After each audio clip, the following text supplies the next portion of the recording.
In your own time, gentlemen. Must be something big if the General's here. You have a brother in the 2nd Battalion. Yes, sir. They're walking into a trap. Your orders are to deliver a message calling off tomorrow morning's attack. If you fail, it will be a massacre. Well, I've always sort of interspersed movies and theatre, so I've never, I always, when I finish a movie, I want to go back to the theatre, and it's so peaceful and contained. And then when I've finished a piece of theatre, I'm generally eager to get out into the world again and make something more ambitious.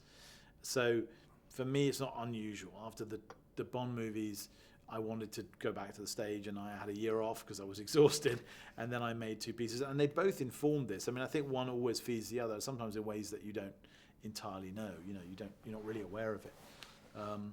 But certainly the process of making 1917 on a day-to-day basis used a lot of my theatre brain, because I had to guide actors through a continuous shot. So 2 hours of continuous time, which for me in the theatre is not unusual. I'll offer, it's what I do for a living, is to rehearse for a couple of months and then say to the cast, right, I'll see you in 2.5 hours, off you go.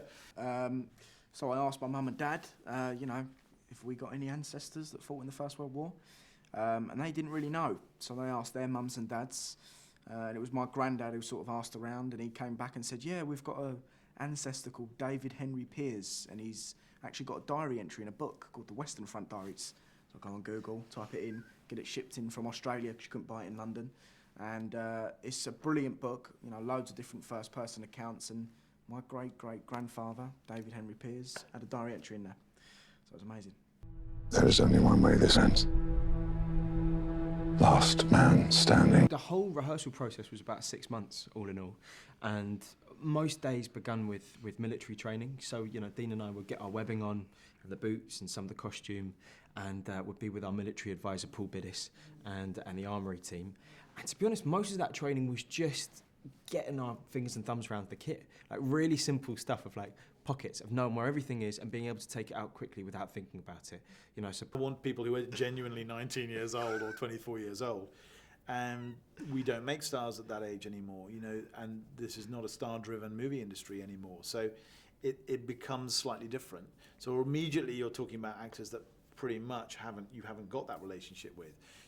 People like you and I fear, think of actors like Eddie Redmayne as young. But, I hate to tell you that he's also 40, as is Ben Whishaw. And, that's the thing, is that it's a shock to discover that people we think are young actors are actually not young. It's a reality check. So there was no possibility that actors like that were going to be in it. But there was another reason too. I wanted us to feel like there were 2 amongst 2 million, and that there was nothing initially particularly special about them. That they weren't overtly heroic. They were just 2 normal soldiers amongst thousands.